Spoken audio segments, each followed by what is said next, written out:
Préstamos personales de hasta 500.000 pesos para devolver en hasta 4 años con acreditación inmediata. Somos santafesinos y ahora, entre todos, nos tenemos que ayudar. Estamos acá para vos, hoy más que nunca. Banco Santa Fe. Que vamos camino a la famosa reducción del sueldo del sector público. En Entre Ríos, el gobernador va a pagar, pero bueno, presentó un proyecto de ley para, llamamos solidario, donde hay mayores aportes de algunos sueldos para la caja de jubilaciones, mayor ingreso bruto para los que tienen más de 1.000 hectáreas, afecta a las droguerías y demás, y hay un rechazo unánime por primera vez, después de muchísimos años. Todos los sindicatos lograron aunar criterios para oponerse, lo cual llama la atención. Me parece bien, porque en definitiva están para eso, pero ya este mes va a pagar algunos salarios el medio aguinaldo en 3 cuotas. La situación de las finanzas públicas son dramáticas y el ministro de Economía reconoció que estas medidas solo permitirán cubrir el 50% de la demanda que tiene para el mes de junio. Digo, tomando una medida extrema, el impacto es casi insignificante. Digo, bueno, el sector debemos prepararnos, Connie, para un conflicto importante entre los gobiernos provinciales y municipales con los sindicatos, porque se viene una política restrictiva, bueno, no como la hay para el sector privado, como la hay para nosotros, con desocupación, pérdida de empleo, aumento de la pobreza. El sector público va a tener que hacer un ajuste en este contexto de fuerte contracción fiscal. Ayer hablaba y yo te hago una pregunta desde el vulgo. Ayer hablaba con amigos y viste, uno percibe tan difícil la cosa y la pregunta es, ¿de dónde vamos a sacar para reacomodar las cosas? Con una caída del Producto Bruto como la que tuvimos. En algún momento uno creía que la emisión iba a... tenía porque el propio gobierno nacional fue poniendo demasiado cerca los objetivos. No, la semana que viene el pico. Entonces uno creía que al cabo de 2 meses esta pandemia iba a desaparecer y bueno, la emisión que hiciera el gobierno iba a alcanzar para cubrir las necesidades fiscales. Bueno, y después veremos. Después va a haber un rebote en B, en W, en L, en U. Alguna vez también hablamos de las letras. Pero bueno, va a haber un rebote y la economía va a recuperarse como... Me parece que esta aspiración de Alberto Fernández de que estamos en 2001 y en breve viene el 2003 con la demanda de granos chinos, con precios de las commodities internacionales, con la capacidad ociosa de la industria que va a permitir una rápida generación de bienes a un costo relativamente aceptable para la economía, el crecimiento salarial, no es posible. De hecho, hay una preocupación muy grande entre los especialistas, que es a cuánto va a llegar la inflación cuando la pandemia pase, cuando crezca la demanda. Ahora, ¿por qué habría inflación? Es lo que yo te digo. Y porque la gente no está comprando alimentos, Connie. Cuando la gente sale a comprar solo alimentos, cuando la gente sale a viajar, cuando salga a comprar ropa, cuando salga a los comedores, cosas que vamos a necesitar hacer hasta con desesperación en primavera, en septiembre, octubre, a más tardar, y va a haber una fuerte presión. Usted piense que los precios en la economía, la economía ajusta o por precio o por cantidad. Cuando la presión genera una mayor cantidad de bienes, esto produce una necesaria reubicación de los precios. Eso va a suceder.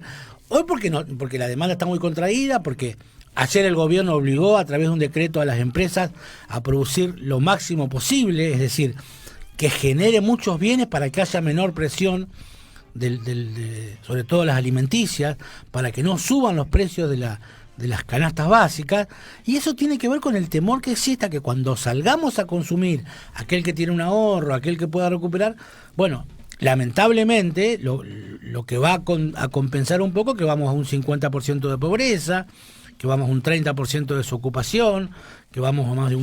Está bien, entonces lo sabemos. Ahora, la pregunta es, ¿de dónde vamos a sacar guita para? Porque vos bien decís, no hay. Todos se equivocaron. Yo sé que por accidente el otro día buscando material sobre Hermes Wiener, me encontré con una conferencia de Felipe González en el año, no sé, habrá sido 2013, 2014, en Rosario, que la filmé sí, entera. claro. Y nos habían invitado al almuerzo ese y habló Felipe González. Y yo me río porque digo, Felipe González, un cuadro. La Fundación Libertad creo que lo trajo. Sí, creo que no, la trajo, sí. Sí, No, era lo había organizado en la Municipalidad de Rosario y le habló primero Lipchi, que era intendente de Rosario. Pero más allá de eso, digo, el tipo decía, ojo, olvídense porque dice, a partir de ahora viene un mundo maravilloso, decía él, 2014, dice, olvídense del petróleo a 14 dólares, porque va a estar mucho más caro y los commodities van a estar mucho más altos, y olvídense de esta etapa, porque era una etapa en la que habían bajado los commodities, el petróleo. Bueno, el petróleo llegó a estar a $1. Sí, claro. Y los commodities están absolutamente bajos, son, digamos, sí. Entonces digo, si no viene un viento de cola del comercio internacional y no tenemos un acuerdo con el Fondo Monetario, la verdad es que la sensación que da es que no tenemos salida. A mí me parece que, como dicen algunos perversamente pesimistas, Alberto va a tener que ir al Fondo Monetario a obtener recuerde que hay 7.000 millones de dólares que todavía están pendientes del acuerdo con Macri, que no se pidieron, que no se retiraron, y Alberto va a ir al Fondo Monetario a decir, señores, tiren una soga y después vemos cómo lo acomodamos con el discurso para adentro. Pero la verdad, si usted quiere tener fondos para tener un programa de inversión pública, ¿cómo se va a recuperar la inversión privada? La verdad que porque Argentina está en un proceso de mayor presión fiscal, la gente está buscando irse del país, no quedarse. El que tiene plata quiere invertir en Uruguay, no en Argentina. Obvio. El que tiene dólares quiere viajar a Europa, no quiere ir al Calafate. Entonces digo, hay una sensación de que el país ha llegado a un límite de que, bueno, ya tampoco podemos acudir al que se vayan todos, porque ya es una experiencia de la cual los argentinos aprendimos. Lo peor que el peor escenario es, bueno, que haya un giro hacia el autoritarismo, hacia el totalitarismo y tengamos... Por eso van a ser, yo les digo, me miran como diciendo, no, mira, va a ser clave la elección en Estados Unidos, porque eso va a definir hacia qué mundo vamos. Claro. Por, digamos, si se queda Trump, queda claro que vamos a ser un mundo autoritario. Todo indica que Biden viene muy fuerte, tiene 9 puntos. Fuerte. Bueno, pero porque, digamos, como Macri en Argentina con Cristina, digamos, no es que ganan porque claro, es un tipo que elige los norteamericanos. En realidad hay un gran rechazo a Trump. En realidad dicen que todo depende de una vicepresidenta negra. De color negro. Sí, ya está. Que puede ser Michelle Obama. Si es Michelle Obama, gana por afano. Pero de todas maneras, digo, lo cierto es que va a depender mucho el destino del mundo de cómo, porque digo, es increíble que estemos mirando eso y no tengamos ninguna perspectiva propia de crecimiento. Yo lo digo desde la ignorancia más absoluta, pero digo, no hay forma de que Argentina tenga horizonte si no hay una modificación de las miradas de los países centrales sobre América Latina. Si no hay una decisión de desahogar, si no hay una decisión de descomprimir, de condonar la deuda. Connie, pero lo que pasa es que Argentina no va a pagar, vamos a suponer que en el mejor de los casos Argentina no va a pagar deuda por 4 años. Uh-huh. No se trata de la recuperación inmediata, depende de los acreedores externos o del Fondo Monetario. Argentina no puede, por ejemplo, liberar fondos del sector privado para invertir porque tiene una presión fiscal que llega al 60%. Es decir, lo decían, escuchaba ayer irónicamente un productor que se quejaba porque le rompían los silobolsas. Decía, es una paradoja porque en realidad los que mandan a romper los silobolsas escupen para arriba porque el 70 y pico % del silobolsa se lo llevan ellos, dice. Evidentemente necesitan el sector privado tener un excedente que pueda invertir, que pueda generar valor, empleo. Y hoy la verdad es muy complicado eso, muy complejo porque el Estado tiene una demanda de fondos para la subsistencia, para las necesidades primarias, ni hablar para pagar deuda para fondos de inversión, fondos para inversión pública. Uh-huh. Me parece que es un escenario muy complejo, muy difícil y qué sé yo siempre he tomado la convicción de no ser tan agorero, pero cada mes que pasa, cada día que pasa uno siente que las empresas se están yendo. Estas 2 empresas de fabricación de automóviles, de pintura de automóviles que se fueron a hacer, es un golpe fuerte porque estamos hablando de un sector, independientemente de que per se constituyen empresas importantes, con muchos empleados y demás, son empresas que constituyen la cadena de valor de un sector que debería ser líder en Argentina. es como que se vayan las cerealeras, es como que se vayan las que tienen, las que fabrican agroquímicos, porque es el sector más dinámico de la economía. El sector automotriz no puede permitir que se vayan empresas de este nivel, porque corresponde a su cadena de valor. Bueno, y estamos en ese punto, donde las empresas, donde los sectores más dinámicos están sufriendo la caída de este tipo de unidades productivas. Es muy complicado el panorama. Yo le traje, por eso estaba mirando el teléfono, a lo mejor a usted que ha seguido el tema desde el comienzo de esto, unos datitos que muestran, por ejemplo, Santa Fe. Le voy a hacer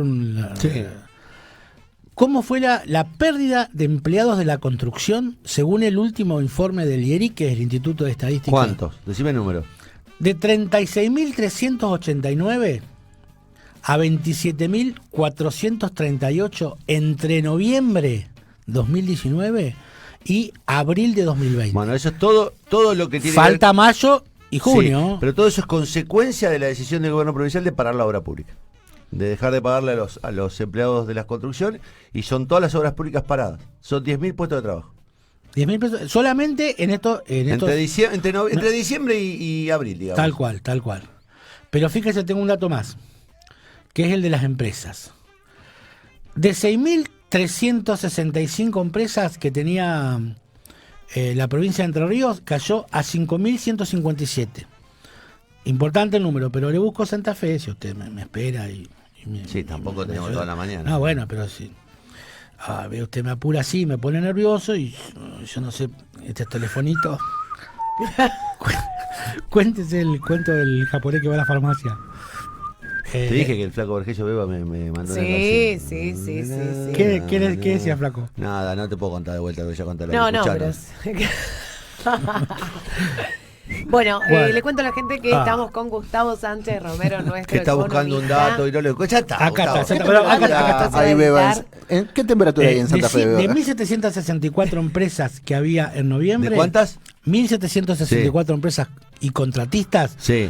Quedan 1.294, es decir, casi 10.000 trabajadores y 500 empresas se perdieron hasta abril. Vamos a esperar el próximo informe, que incluya mayo y junio, donde seguramente este impacto va a ser mucho mayor.